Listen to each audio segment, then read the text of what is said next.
Molly here. After all the hype and controversy, the older man and I decided we were going to watch the new Superman movie. And we did.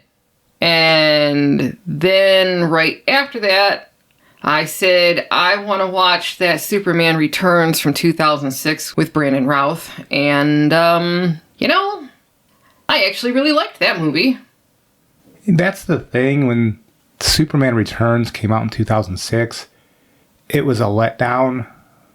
Not that it was necessarily a bad movie, but the story was just kind of somber, and the big scheme that Lex Luthor was doing with that kryptonite crystal continent was just kind of roll your eyes. But Superman was still doing heroic stuff. In fact, there were a few set pieces in that film that are actually pretty good. The saving of the jetliner going down, and was it a Gatling gun when that criminal was trying to shoot him and it was bouncing off of him. There were some good set pieces, action pieces in Superman Returns, and it was an interesting film paying homage to the first Superman film. The 1978 Christopher Reeve film. Yeah, because this was a continuation of that continuity. Yeah. Because I remember when I first saw this back in 2006, I was like, kind of boring, slow-paced. At that time, I was wanting action when it came to superhero films. But after being through the decade since then, that was a welcome change. I would recommend anybody who hasn't revisited Superman Returns from 2006, watch it. I'm not going to say it's a great film, but I think after being burned all these decades with these films they're making, you might start to appreciate that film as not being as bad as you remembered it. Well, I'm lucky because I didn't see it before. Last night when we watched it was the first time I've ever seen that film. Like I said, I actually really liked it. Again, we were coming right off of having seen the 2025 Superman. It was such a welcome change of pace. It actually felt like a relief to watch it versus what we had just seen. And maybe now's a good time to dive into what was wrong with... Well, there is an interesting point before we leave Superman Returns. Okay. After we watched Superman 2025, and then I suggested to Molly about watching Superman Returns as a comparison, the beginning of both films have very similar story ideas. You have Lex Luthor that's invading the Fortress of Solitude while Superman's not around. And then you have Superman either getting his butt kicked or crashing in a ship after he was exploring where Krypton used to be. So it's interesting that like the first, 40 minutes of Superman Returns, they are very similar to what they did in Superman 2025. And yeah, Molly, let's get into what Superman 2025 was. Yeah, and then after that we can go back and talk more about the 2006 versus the original 1978. Because I think people deserve to have a really deep discussion on all of that. But yeah, let's talk about 2025. Oh, well, for starters, it began with Superman getting his butt majorly kicked, and that scene with Krypto. I didn't really care for that. I didn't come to watch a Superman film where Superman just repeatedly gets his butt kicked, because this turned into a theme throughout the entire film. Did he win a fight at all? I mean, I'd have to think about it. I'm not sure he won any of his fights at all. He sort of won the one against, not Bizarro, but I guess he was a Bizarro, the clone. Let's call him Bizarro, why not? He sort of won that, but if it hadn't been for Krypto, he wouldn't have. And I think the thing that bothered me the most of all with those fights was that they were all being choreographed by Lex Luthor. He was sitting there, L5, B6, he was giving out these moves so that the clone... And by the way, I guess we should state this. There's going to be spoilers galore here, but I think people who watch our channel know that's how we do things. Oh, I'm going to put that in the title and the thumbnail so that people know. Spoilers, spoilers, spoilers. Lots of them. So apparently Lex Luthor has studied Superman fighting so much that he can anticipate every move he makes. So he was, I guess, was it Ultraman or what's called Bizarro? I think it was Ultraman, but yeah. But Bizarro, I guess, had like a hearing piece in his ear. And so Lex Luthor was just basically calling out these moves like L5, B6, L29. And then Bizarro was just doing that move and it would beat Superman because Lex Luthor could figure out all Superman's moves. Well, and this was happening because there were all these cameras floating around. These spherical cameras. And that's how Lex Luthor was keeping up on this. And he had a whole crew of people that were, it was kind of a Cape Canaveral NASA kind of thing going on. It felt like he was playing a video game. It was kind of like Injustice. Was it Gods Among Us? Was that it? And yeah, like you just said, Lex Luthor had studied Superman's fights so much that he could anticipate every move he made.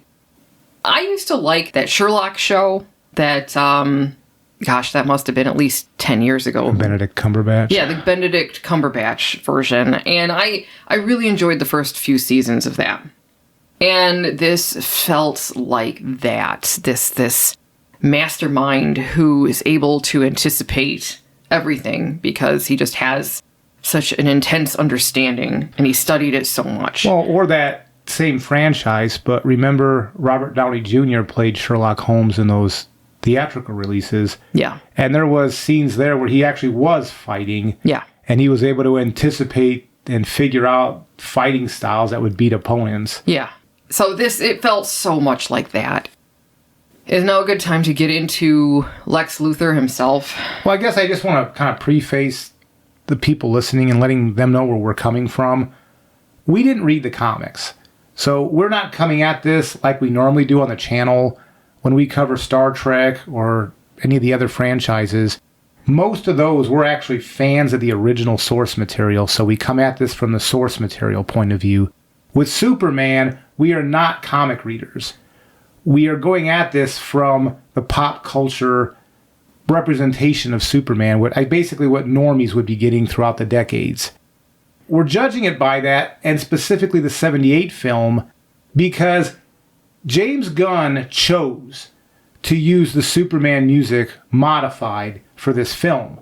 So he's inviting comparison. It's not like we're digging this up from nowhere. He put the music in there, so he's the one that's saying, let's introduce this comparison.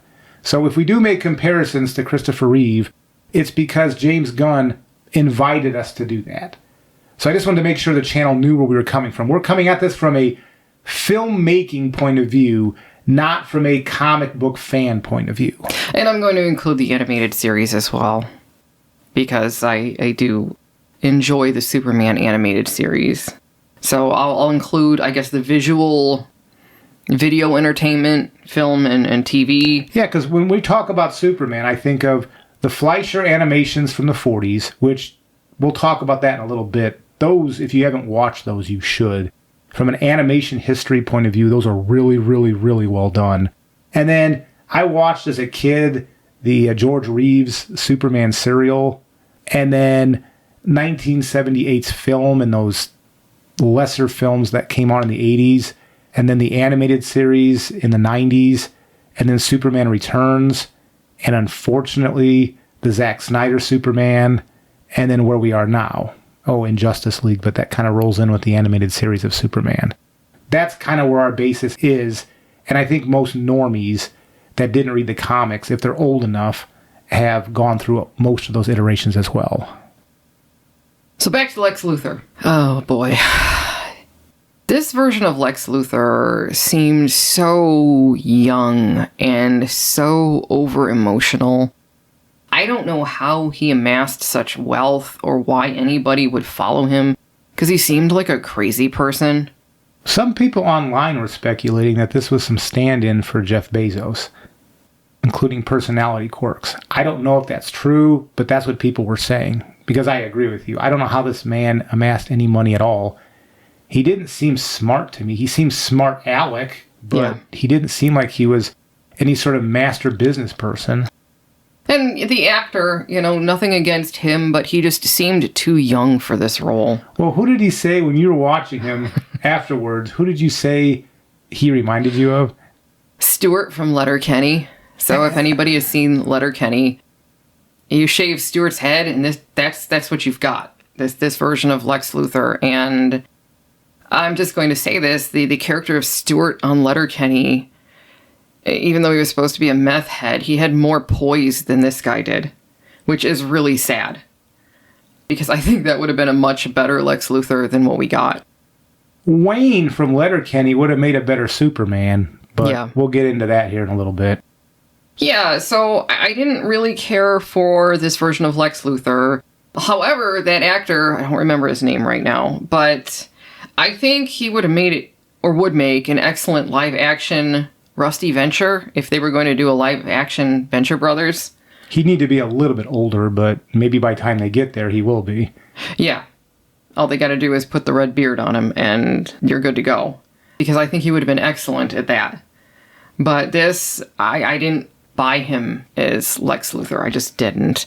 And again, when you're used to Superman the Animated Series and Clancy Brown doing the voice of Lex Luthor, I think that it's really hard to go from that to someone who seems young with a higher pitched voice and take him seriously. It's hard for me anyway. Well, even Gene Hackman from the 78 film, or Kevin Spacey from Superman Returns, they were more believable as an intellectual person than who this person was in the Superman 2025. Yeah. This one just seemed like an over-emotional child. Everybody in this film, I mean, I guess maybe Lois was probably the most mature as far as emotional development. Well, but you had a bunch of man babies running around is essentially what this film was full of. Yeah, but even Lois, as far as her emotional development goes, she had relationship problems. As far as maintaining romantic relationships. So I don't know what broke her that made her so that she was unable to do that. By the end of the film, she told Superman that she loved him, but at the beginning, she was getting ready to break up with him. They won't stay together. No. This couple had zero chemistry, other than we've all known that couple that stay together, but when you go over there for a meal and they're just bickering and fighting the entire time and you want to grit your teeth, eat, and get the heck out the door. Yeah, it's so tense. That's what Clark and Lois are in this. There's no loving chemistry. Even that scene at the end where he was holding her and they were floating up, it didn't seem like that made any sense based on the rest of the film. No, it didn't. She learned to love him because he's a loser. I don't know. I gotta watch my tongue here until we get to the very end here, but this film was an interesting film, and I mean interesting in quotation marks. Yeah. It is amazing when I'm looking online at reviews and people are stating how one of the things they got done well in this film was the relationship between Lois and Clark. And I disagree. That interview scene that was released to the public and was in the film, that was horrible. That was just as bad as the clip made people to believe. Superman comes across like a child. He's a man baby. Not that he's young. I've heard people say, well, this is just him early in his career. No, I mean, yeah, he is that. But this is a man baby. This is somebody who has emotional problems and probably needs to be on medication. This is what Superman is. And he played it like this the entire film. And then people are saying, oh, well, this guy, he's the perfect embodiment of Superman as far as the actor. And I didn't see that. I mean, I guess his body frame is kind of what you want, but he also seemed kind of chunky. And I don't think of Superman. I mean, I guess George Reeves was kind of chunky toward the end there when he was doing Superman. But I don't think a Superman is like, I don't want to say fat, but chunky. And that's, maybe it's just the clothing they had this guy in, so he just looked fat. But I didn't think this was a good casting for Superman, but maybe they just had him in the wrong clothing. Did it seem to you that Jor-El was actually Star-Lord's father? Yeah. In fact, the story here was very similar, where in Guardians of the Galaxy, his dad was a piece of crap. And in this film, both his parents were pieces of crap. At least that's what we're led to believe. Well, Guardians of the Galaxy 2, Star-Lord finds out that his father had basically gone around impregnating aliens all over the galaxy. He was just a really bad guy. He was trying to create offspring that was godlike like himself. And this inclusion of that mentality into this iteration of Superman, like, where the hell did that come from? And then they're telling their son that he's supposed to get this harem and he's supposed to spread his genes all over the place. It really felt like this was Star-Lord's story, not Kal-El's. And I guess just to make sure, in case people haven't seen reviews on this already, so the big secret here is Kal-El was holding on to, at the beginning of the film, the message that his Kryptonian parents gave him. And in his mind, he created the idea that his parents wanted him to go and do good. And it turns out that's not what the message was. It was essentially, Earth is full of stupid, easily manipulated people. Go there, dominate them, and impregnate and create a harem, and I guess make that your kingdom. That was what was in the story. That was the lovely parents of Kal-El. At least that's what we're led to believe here. And they were even pushing back against, going, well, that translation can't be right. Oh, no, the translation's got to be right. They had a way to get out of it, and they didn't. So I'm guessing this is in canon. They created this Guardians of the Galaxy piece of crap parent lineage, and that's what Superman now has to deal with. Superman only got to see the first half, or listen to the first half of the message, which was the part telling him that he was going to be better than physically stronger and have all these powers. The rest of the message was garbled, and Superman took that to be that he was supposed to use his powers for good to help people. And then when Lex Luthor broke in, he took somebody else with him, I don't even remember her name, some nanobot lady, and she unscrambled the rest of the message. And that's where you hear the part about how the humans are basically cattle and he's supposed to spread his seed to improve the stock. They didn't undo that before the end of the film. So, like you just said, I guess that is canon now, at least in this version that they're trying to build, because this is supposed to be the movie beginning of a whole new... And how is that going to work? The staple, if you're going to make a DC universe, you've got to get Superman right. You have to get him right. You absolutely have to get him right. This is the centerpiece of what your universe is going to be, because we haven't gotten into it yet, but then they introduced at the end of this Supergirl, and what they did to her, I think that's the next movie coming out. I have no want to see that. Like, none. They made her out to be some sort of drunken sorority college kid or something. Yeah, she was going to Red Sun planets so that she could get drunk. It was really bad. To go back to the harem for a second, James Gunn has said this is an immigrant story as far as Superman goes. I just have to wonder if including all this harem stuff, because where do you find harems? Middle East. So is this supposed to be some sort of, well, you can't blame him for what his culture or his ancestors have been up to? Is that what this is supposed to be? Because, he had to come out and make that statement. So now, instead of just having a fun time watching the film, you're watching it and you're like, well, what the hell is he saying by that? I'm so sick of the political crap. Hollywood should just shut the f*** up. And it's too bad, because I only enjoyed 3 small pieces of this movie. And one of them was at the end when he was telling Luthor that despite his lineage, he's human by identity. That was a message that could have been a good message especially if you were trying to push a pro-immigrant message. But the way James Gunn did this stuff, in fact, he did this throughout the film. Whenever he tried to land a serious moment, he undercut it with, and I hesitate to call it humor because nothing here was funny, but he undercut the message with knocking the legs out from what was just stated. So you were never allowed to live in the moment of any sort of statement that was made. Think about that for a moment. Nope, you got to undercut it with some snarky commentary. Just like you do in Guardians of the Galaxy. Except Guardians of the Galaxy, at least you had small moments where you could think about stuff. They did not allow that in this movie at all. None.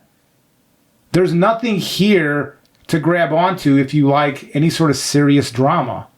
This is nothing more than, I don't know, I mean, I hesitate to even call it a Rick and Morty episode because I think Rick and Morty is better than this, and I don't like Rick and Morty. Well, think about Guy Gardner's Green Lantern. That final fight that he was in, and you know, his green hands were coming up out of the ground to basically turn over tanks and things. And some of them were giving the bird. Or Mr. Terrific when he was helping Lois get to that pocket dimension, and he had her in a protective bubble, and he was fighting all these enemies, and there was this music playing, and it seemed like it was right out of Guardians of the Galaxy. Yep. Superman got kicked in the balls, by the way.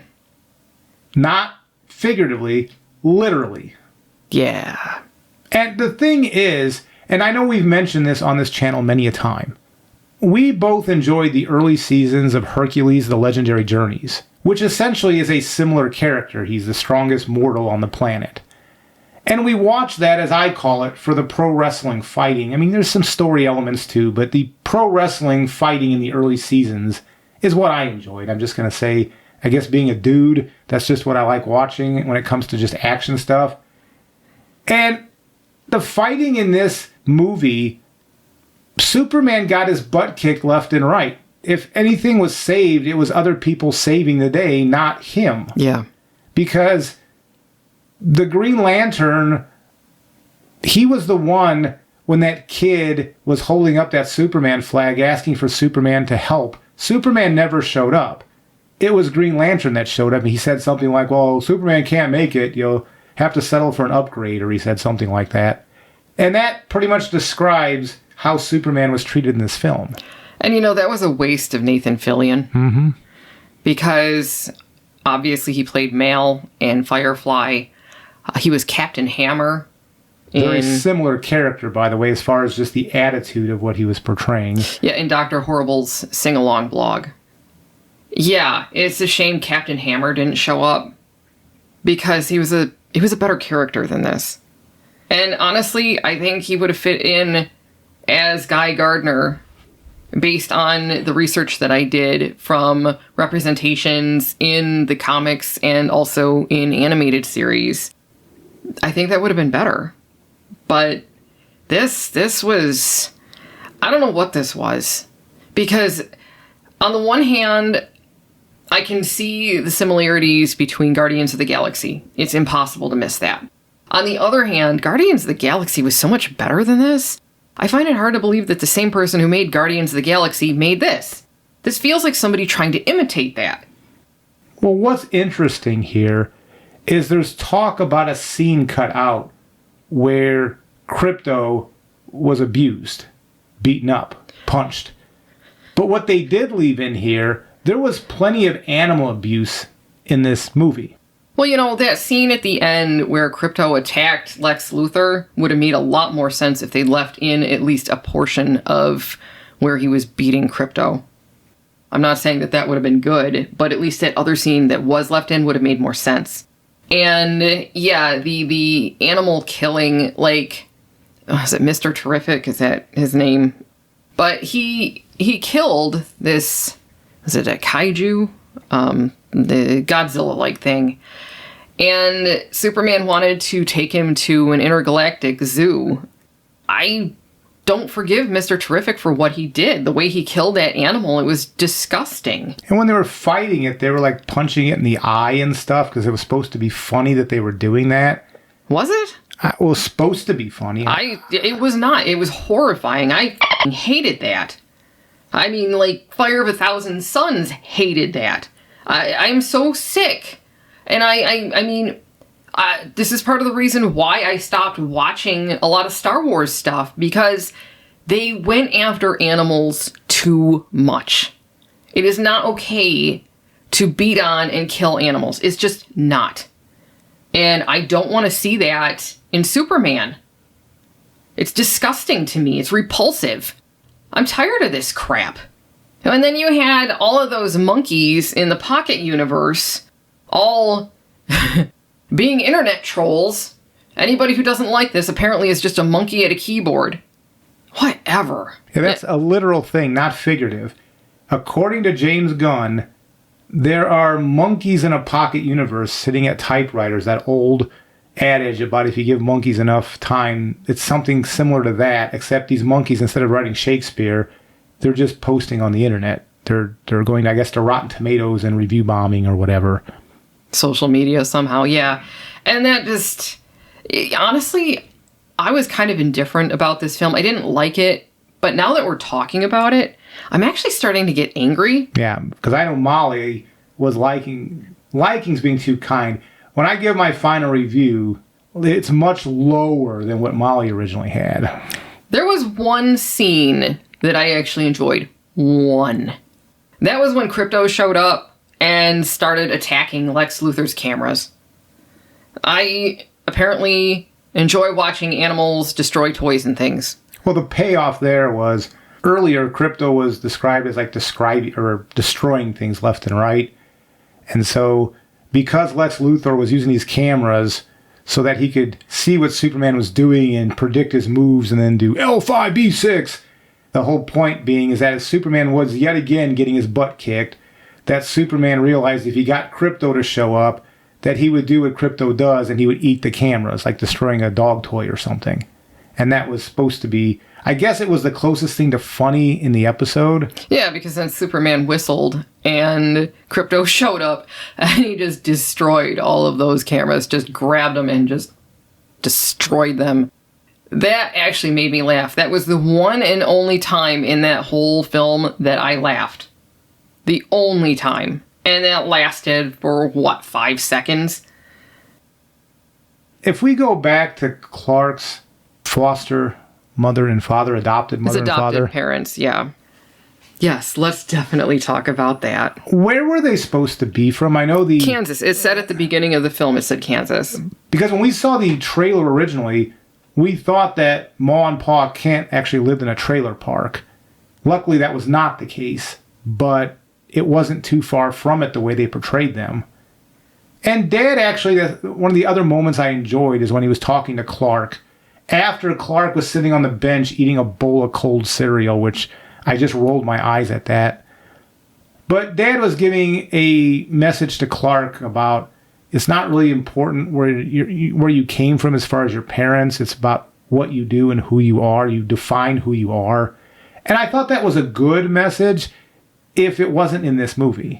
You mean kind of like how it's not our abilities that define us, it is our choices? Like Dumbledore said to Harry when Harry realized how much he and Voldemort had in common. Yeah, it worked a lot better in Harry Potter. So I found the parents to be offensive stereotypes. Well, and Dad was fat. Mm-hmm. I mean, no offense to the actor, because he's an actor, but I grew up in farm country, so I've known a lot of farmers. A lot of them were blood relatives. Not a single one of them was fat. In fact, most of them were way too skinny, because farming is hard work. His parents looked like all they did was sit in the house all the time. And they didn't seem very bright either. Well, they portrayed Mom like she was some clueless boomer who couldn't use a cell phone. It was offensive. I was offended by what they did there, how they portrayed farming people. It really made me angry. Well, it makes you wonder about that coastal elitism. Yeah. If this was on display here. I think it was. They were making fun of rural America. Yeah, because I've lived in the Midwest. I've lived in the South, Southwest, Northeast. The only place I haven't lived is the Northwest or the California coast. Haven't lived there either. But I've lived all over this country. I've met a lot of different people. It doesn't take much to figure out who's from where. It really doesn't. To be offensive about what the culture is like in a different region like this, especially getting it wrong like that and then portraying them like they're not very bright, like they're bumpkins or something, that really pissed me off. I did not like that at all. Well, this movie, people are saying the question of, is it woke? Well, Yes. it depends how you define woke. Was females and normally minority characters put in the forefront? Maybe. It depends on how you want to look at it. But was this an attack on masculinity being the same as toxic masculinity? I think the answer there is yes. I think Superman was portrayed as the embodiment of toxic masculinity. And he was a whiny character who really didn't do anything heroic at all. And also, I feel like the bigger hero in this, even though I hate one of the things that he did, was Mr. Terrific. Yeah, Mr. Terrific was, if you had to pick a character that at least they did something with, it was Mr. Terrific. So this should be called Mr. Terrific 2025. Yeah. Because once he was introduced and then he was helping Lois out, he was doing more quote-unquote heroic stuff than Superman, who was laying in a cage crying in a balled-up fetal position. Yeah. It was... This was not good. What I do not understand is even the criticisms that are out there, they're saying this is a very mid film. To me, mid means it's average. It's not very impressive, but I've seen worse. I disagree. This was a bad movie. It would have to work hard to become a mid movie. It's not mid. This is a bad movie. Because even the parts that were supposed to be serious, where Clark and Lois were supposed to be having a moment, you had that weird crap going on in the background where there's some creature from some other dimension that is being fought by the Justice Gang. And so that, like you said earlier, it just cut the legs out from under the scene. I don't remember what they talked about. I just remember that big blob floating in the background. Let's talk about the Justice Gang for a second. They seem to be a corporately sponsored group. There really wasn't any commentary about that in the film. Why would you do that and then not say anything about it? Because isn't that the premise? I mean, we don't watch it, but isn't that what the boys' premise is? Yeah. And shouldn't there be conflicts of interest all over the place if it's a corporately sponsored group of superheroes? Well, there should have been. Much like the farming. They didn't do anything. They had an opportunity to do that, but they did not do that.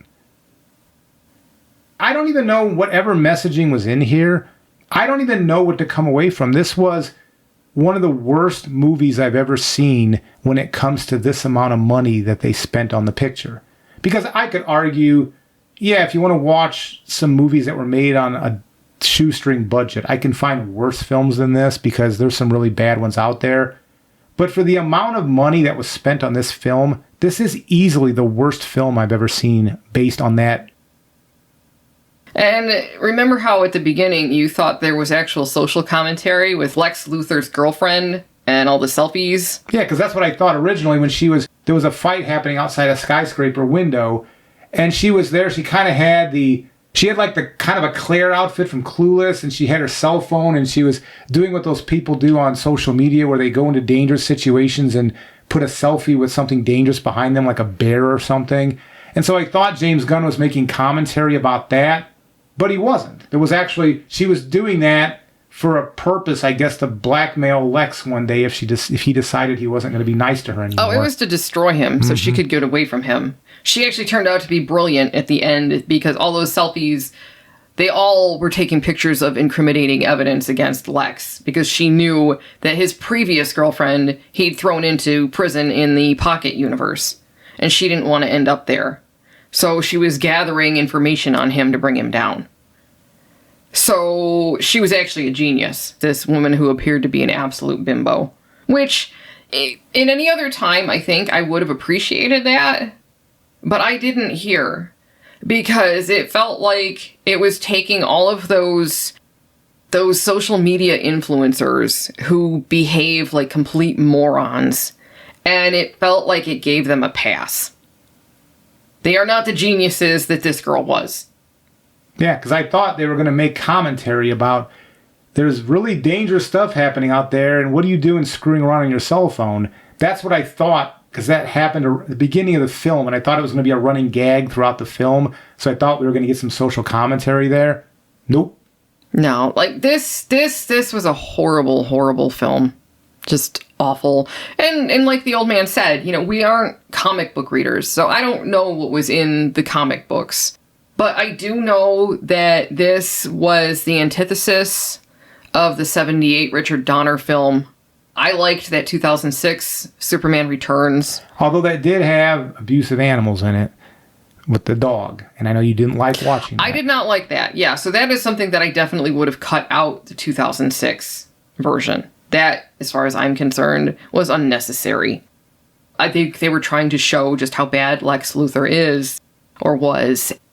We've got to come up with better ways to do this stuff than to show someone is being indifferent to animals or is abusing animals to show that they're a bad person. We've got to come up with better ways to do that. Or even, to show their physical prowess, that they're fighting animals. Thinking about, Star Wars in particular. Just stop that. Stop.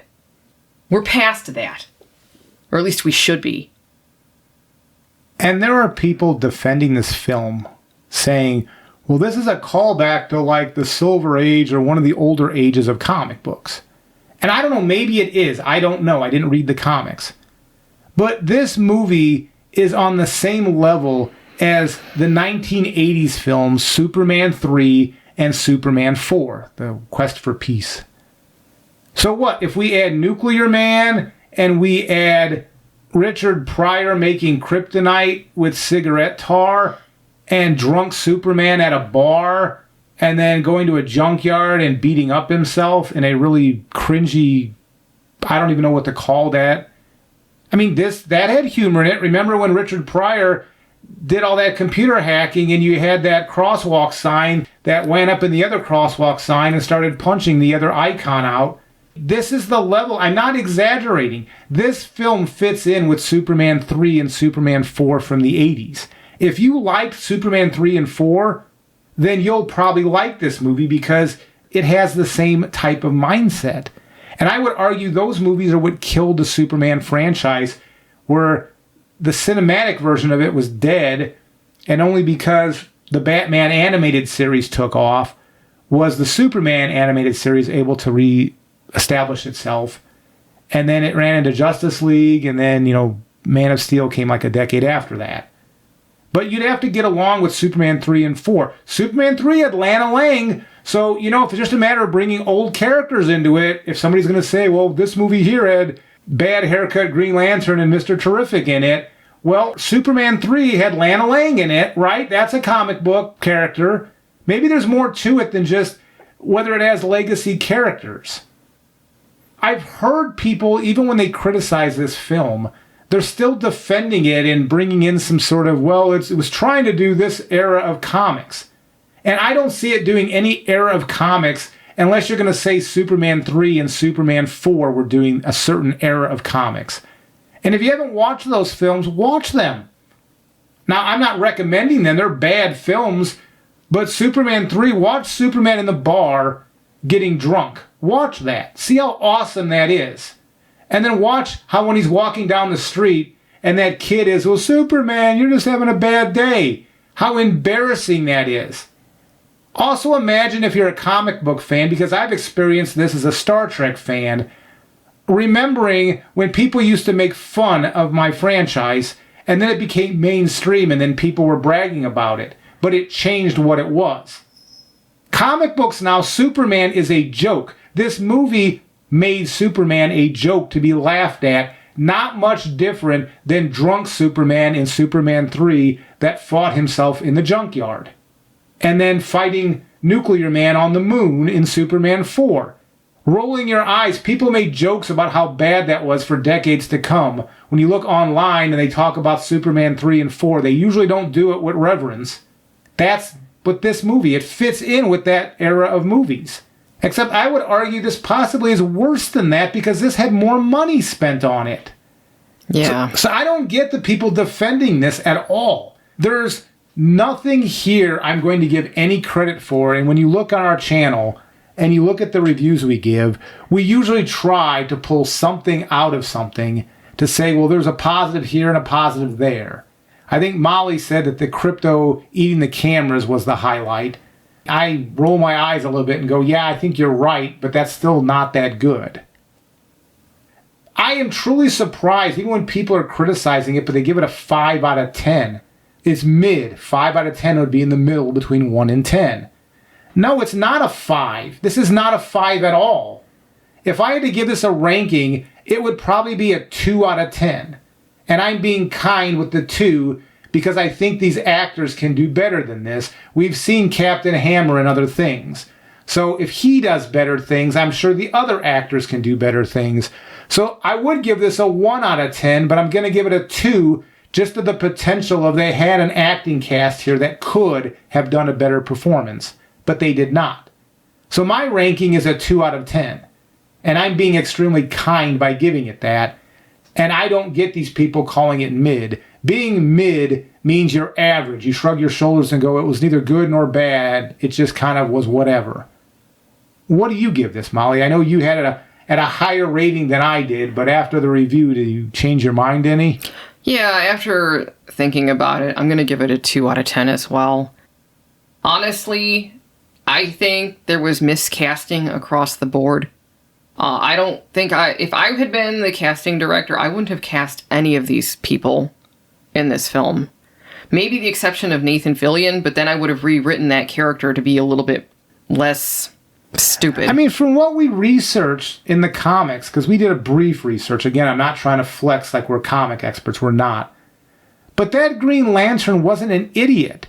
If I remember the original mythos, him and Hal Jordan were equally worthy of the ring. So he was a little bit more, I guess, anti-hero natured to him. But I never got the impression on our research that he was an idiot. No, he seemed to be more gruff and to the point. This one just seemed kind of like a sleazeball. Well, plus I think he was chewing gum the entire time. It was, yeah. But like I said, I think it was miscasts almost across the board. This was making fun of Superman. This film was making fun of Superman. I think they needed somebody older for Lex Luthor. They needed somebody with more poise, or at least to have written the character with more poise. Because, like I said, he wasn't believable as somebody who amassed all that wealth and would be capable of predicting Superman's every move. You said after the film that the kid that played Lex Luthor in Smallville was more intimidating and believable than this guy. And I'm talking the first episode of Smallville, when he was at his youngest. But this was not good. I didn't find that guy intimidating at all. He just seemed like a crazy person. And they all seemed crazy. Superman seemed crazy. Yes. Which leads me back to Man of Steel, because one of the things I didn't like was, like, in Man of Steel, that man was dangerous. And if I was an Earthling, which I am, I would be scared of Superman. Even just as a mortal, regular human, I wouldn't want to spend time with that particular individual. Because he came across like he had emotional problems. The current 2025 one. The 2025 Superman. He was unbalanced. He needed to be on medication and probably therapy. Yeah. This was not a hero in any sense of the word. He just was a dude that, I guess, worked out at the gym so he was strong, and he kind of stumbled into doing good things. I mean, it wasn't like he was a malicious person, but he was an idiot. That's all I can say is he was an idiot. Yeah. The least idiotic person in the whole film, like I said, was Mr. Terrific. And I did not like how he killed that animal at the beginning when we were first introduced to him. Didn't like that at all. So they wrecked that character from the get-go for me. There's no forgiving that. Sorry, no. So, like I said, this film, lots of miscasts, horrible writing, horrible characters, all the way right up to the end where... Even the CGI was iffy for 2025. I'm not saying it was bad, it was iffy. The budget spent on this, and that's the CGI you get. Because going back to previous iterations, we talked a little bit about the Fleischer Superman animations from the 1940s. And I would recommend, I think you can find them on YouTube. I don't know if they're public domain now, but somebody's uploaded them. Look for the HD remaster ones. The first few episodes, I guess, like the first 8 of those were done by Fleischer Studios. And then the latter 9 were done by some reforming, and they're not nearly as good. There's like World War II war propaganda in there where he's fighting like the Japanese and that, and I don't recommend those. But like the first 3, 4 of those episodes, installments, I guess, the animation is as good as anything you would see from Walt Disney. It was beautiful, especially the backgrounds, stunning. And get the HD copy. So, I mean, if you go on YouTube, make sure it's the remastered 1080p ones so that you can enjoy it in its full. But I guess the point I'm making is the Fleischer animations, I can say, is a must-see for the animation quality moments. And in 1978, that Superman, what was the tagline? You'll believe a man could fly. And you can. That Superman 1978 film was a cultural thing that for that moment, that was everybody at the time had to see Superman. I remember that as a younger man, a kid. This is not any of that. This is a train wreck. There's no social moment here. I mean, I didn't really care for the film, but The Dark Knight with Heath Ledger was the closest to like the 78 Superman cultural moment than I've seen in a while for a superhero. And this film will be forgotten when the Fantastic Four comes out at the end of this month. Nobody's going to be talking about this Superman film anymore. My prediction is this weekend, it's going to bring in a lot of money. I'm talking the Superman film. It's going to bring in a lot of money this weekend. But I have a feeling next weekend it's going to drop off, and the weekend after that it's going to be nearly non-existent when it comes to income. Nobody's going to be going back to re-see this film in the theater. I wouldn't think so. There's no point in it. I just want to make a recommendation here because from a pop culture fan like myself, I only know Superman from the pop culture stuff. My idea of Superman is built around the Christopher Reeve Superman because even you go back to the 41 Fleischer Superman, they didn't do a lot of fleshing out of his character. He essentially he'd saved the day from some sort of crisis that was happening, so you didn't get to know Superman as the character. But he at least didn't break anything that I figured out I liked about the Christopher Reeve Superman. And the animated series Superman built along that line of Christopher Reeve. And that's why Man of Steel just kind of rubbed me the wrong way, because it did not. Although Superman Returns was literally a continuation of the Christopher Reeve Superman. In fact, there were some scenes there that was mirroring an homage what happened in the 78 film, including the flight with Lois, and they were even playing the music that was playing, the Can You Read My Mind music from the 78 film that you'll see in the Superman Returns film. And that made sense because he'd been away for 5 years, Lois had married somebody else, and I think he was trying to recreate what they'd had. So it wasn't like they were trying to recreate the 78 movie. They weren't trying to rip it off. Yes, it was because there was a reason for that. Yeah, Bryan Singer knew enough to say, this is a callback to that, but not stealing from it, because I agree with you. He was trying to see if there was any chemistry left between him and Lois when he was doing that remake of that scene. Yeah. He was doing that remake on purpose. Yeah, there was a reason for it, and it wasn't just homage or to outright steal from the other film. It was because Superman and Lois needed that moment together in this film, which made sense. And I would recommend, this is a fan film. made on a shoestring budget. But there's a YouTube film made like 2013, 2014 called One-on-One. Go to YouTube and type Superman One-on-One fan film. And it's like a 12-minute video, but I think only 10 minutes are running time. There's like a 2 minutes credits or whatever. And it's a quiet scene of Clark Kent talking to this runaway girl. To me, that is what I've always thought Superman was.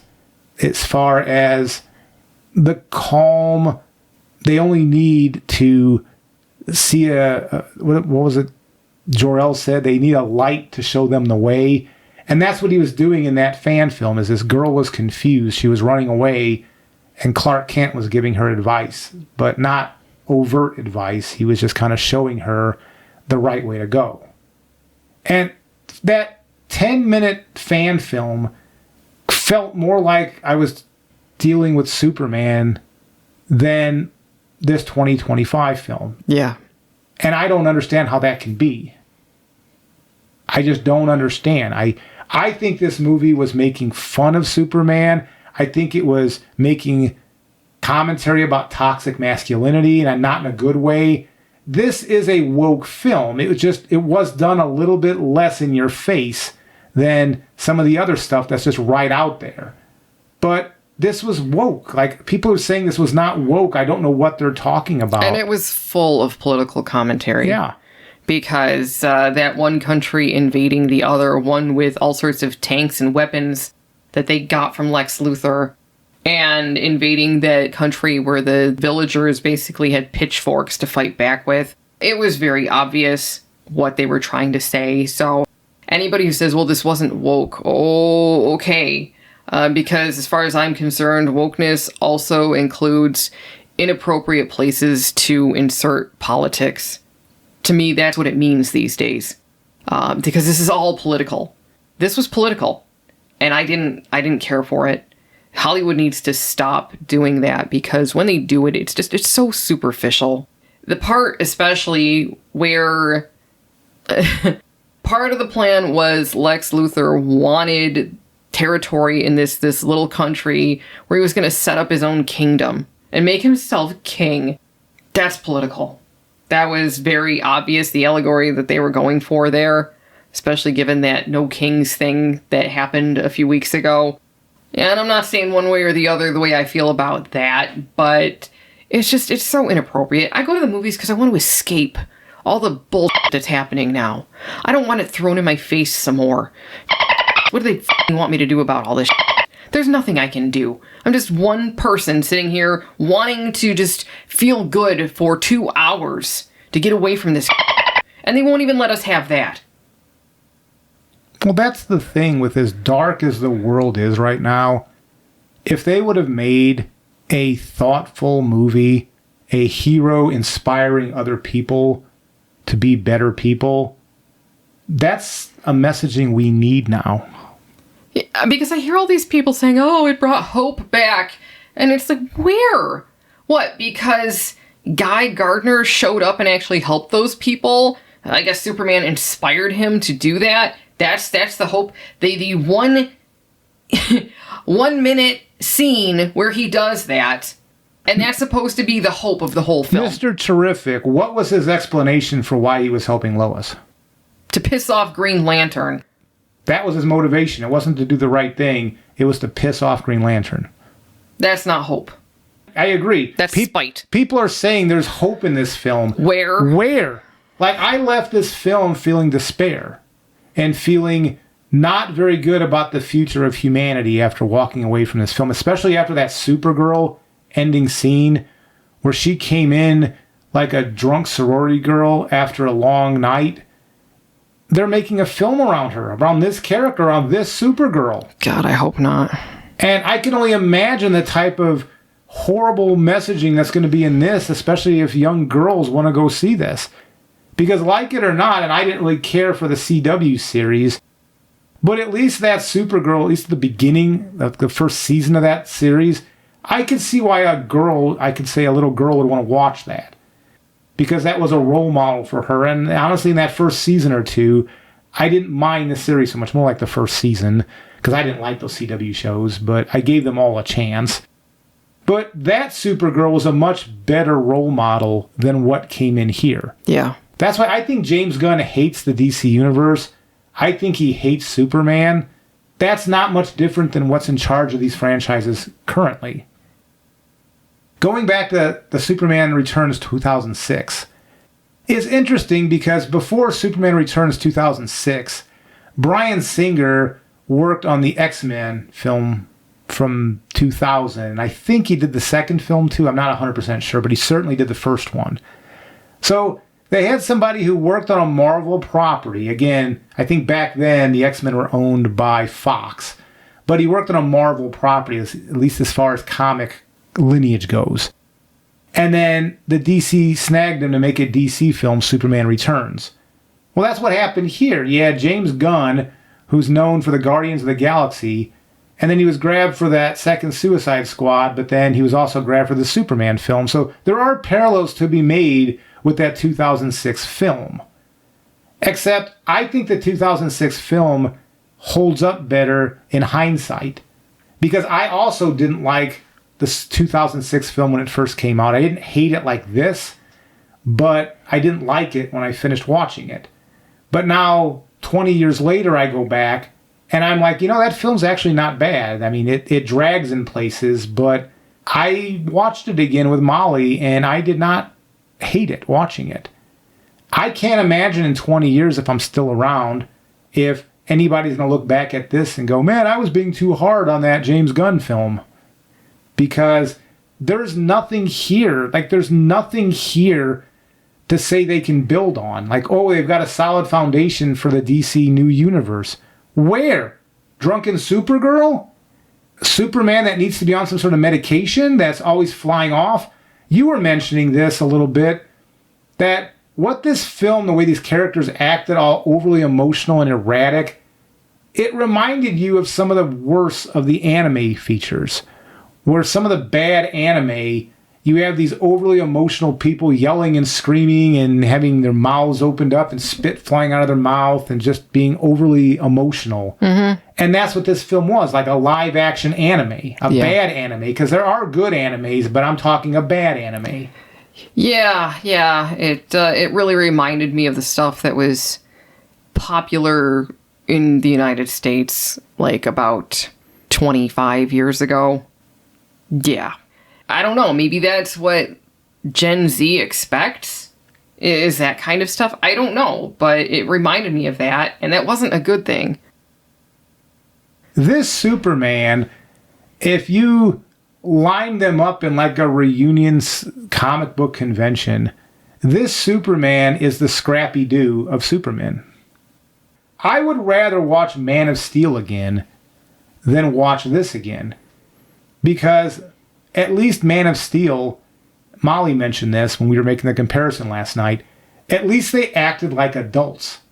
I didn't like the portrayal of some of these adults, but at least they acted like adults. This was all messing around. This was all man babies that were running around. There was nothing here to inspire, aspire. There was nothing here to work with. This was just embarrassing. This was the Scrappy-Doo of Superman. It was embarrassing. I don't even know. I cannot come up with the clever insult to state how horrible this film is. It is so horrible. The fact that people are giving this positive reviews in some cases, and the worst cases are just saying mid, I don't know what to say except we are a very damaged culture right now. If we're talking Western culture, this is how far we've fallen. One of the last things we had in our mythos that we were hoping maybe could come save the day, because that's his job, is to come in and swoop in and save the day. Nah, Superman's not coming. He's not coming to save you. I think that's maybe what the messaging is here. If you were waiting for Superman to come in and save the day, Superman's gone. He's dead. Nobody's coming to save you in these times. And that's the message I left walking away from this film. That's the opposite of hope. I hated this. I did. I hated this. I would watch the 2006 movie again, but not this.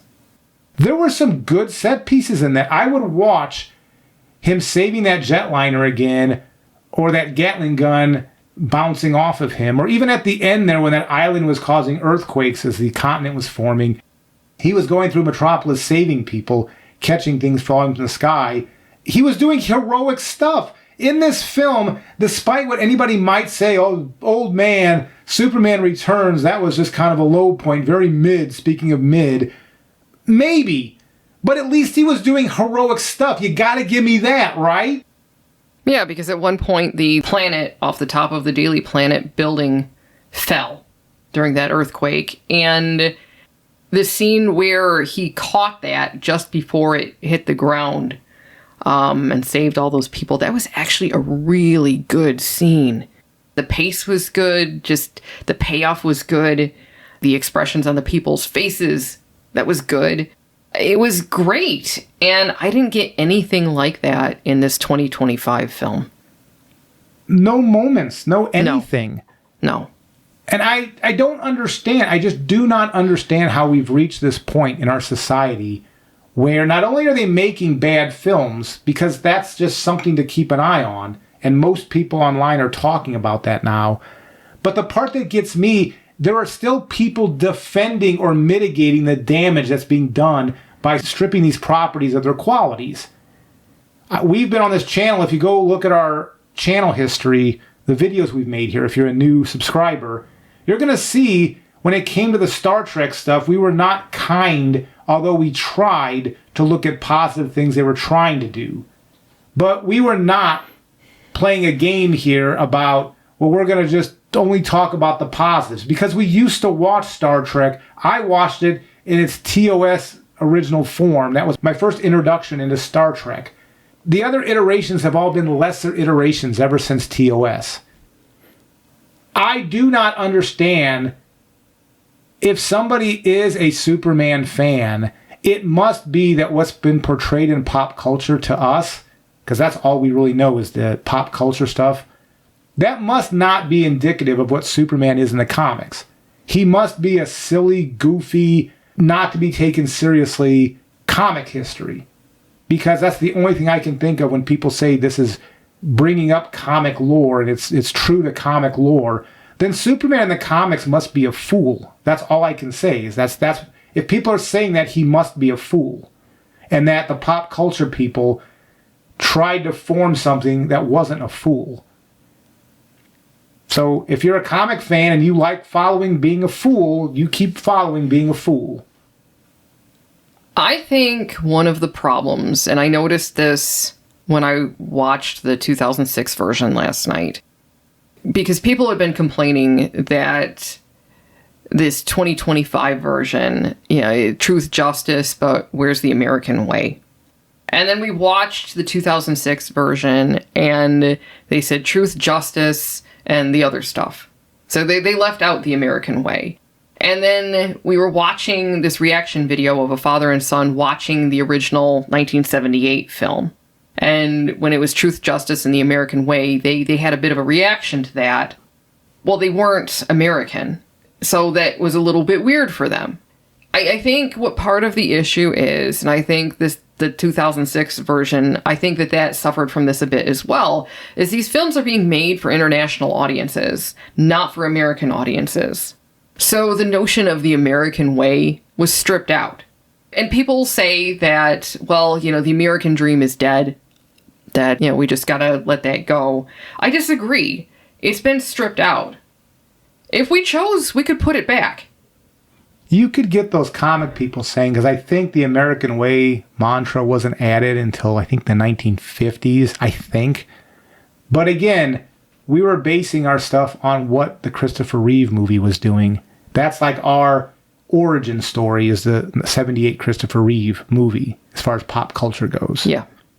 But I also think that there's something to be said, because once upon a time, lots of other countries did look to the United States for prosperity and democracy, and that's why they came here as immigrants, because they wanted a better life. Exactly. I can't say if you're from Europe or anywhere else, I'm not sure you're going to get a better life coming here right now in 2025. It's pretty bad here. And we're being told that well, the American dream is dead. Doesn't have to be. I think part of the problem is, and this has been true for a lot of films for a while now, Hollywood is not making films for the American audience. It's being made for an international audience. Same with Doctor Who. Yeah. From a British point of view, Doctor Who hasn't been made for British people probably since before the revival in 2005, because I think the 2005 might have been... Actually, I don't know. I think that was still made for British people. I think when Moffat came in is when it started going international. Yeah. I think the popularity of David Tennant actually is what led to the change. I think that probably up until 2010, it was being made for British audiences still. And a niche thing here because it was only appearing like on... it was a Sci-Fi Channel. Yeah, it was on the Sci-Fi Channel. So it wasn't mainstream. But then it really took off. And then you had all of those young women who were watching for Matt Smith. And I think that's when they started making it for more of an international audience. I'm really tired of countries losing their culture because they're making things for an international audience instead of for their own people. Because I watch things like that because I want to see that slice of British culture. I don't want to see something that's been homogenized for all audiences. I want to see the British stuff. When I watch Superman, I want to see the American Kansas Boy Scout. I'm not here to see some commentary on immigrants. See, that's to me, again, that's going back to the pop culture introduction we have. One of the things why I started watching Superman pop culture is because it overlapped with my interest in science fiction. And not just because he's from outer space. Having this alien being raised by these Kansas people and instilling Midwestern values. Again, if you are from the United States, you know what that used to mean. In fact, it still means that, by the way. Where when you're a Midwesterner, you have a bit of religion that forms your community, but it's about helping out your neighbor. Your neighbor, yeah. It's all about community and helping people. And so that's what resonated with me, is this character who grew up in Kansas, Smallville, Kansas, and learned those values. So when he got put on the big stage, he was different than the other heroes because he wasn't a socialite. He wasn't any of that stuff. He was a small town kid who learned to take care of his friends and his neighbors. And that's why Superman worked for me, at least in the pop culture mythos. And the iterations I used to watch all followed that same thing. Yeah, because all of those pop culture, well, up until probably 20 years ago, it was all based on Clark Kent's Midwestern values. His desire to help people. It all came from his upbringing from the Kents in Kansas. And it had a little bit to do with his abilities, but again, it's our choices that define us. And his choices were defined by his upbringing. When you separate that out, what do you have left? A generic superhero. Yeah. And by hero, I'm just using that as a trademark thing, not that it actually is a hero. Yeah. Because I did not see Midwestern values being promoted in this film. They were making fun. Even though Dad gave one piece of advice that might have been decent, they were making fun. Like Mom was like, I just washed your boots or whatever. I'll go get them for you. That was supposed to be funny, James Gunn funny. I just saw that as making fun of not only the Superman mythos, but making fun of Midwestern people. Yeah. And that's what coastal people do. The people on either of our coasts in this country, the flyover area that they call it between coasts, they think is like a wasteland. They don't think is worth anything. Well, it's the elitists who are doing that. And they all think that everybody that lives in that middle area all have the same political views, which they do not, but they lump them into that. Well, again, you can't write realistic characters while you're looking down your nose at them.